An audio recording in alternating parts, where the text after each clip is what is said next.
Hello, my name is David and welcome to David Computes. I'm posting this video just to list the code, the complete code of the backtesting we've done in the previous videos.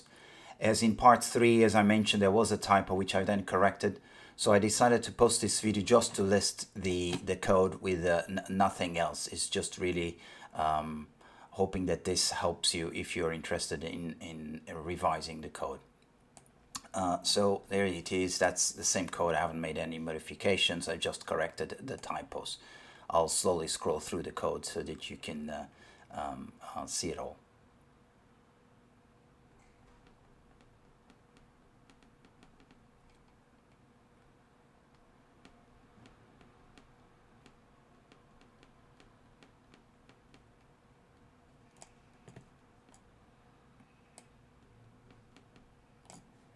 So as you can see, small script. It's 107 lines of code, comments included.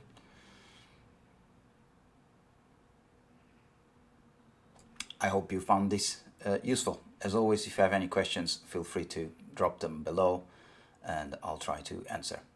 Thank you very much for watching.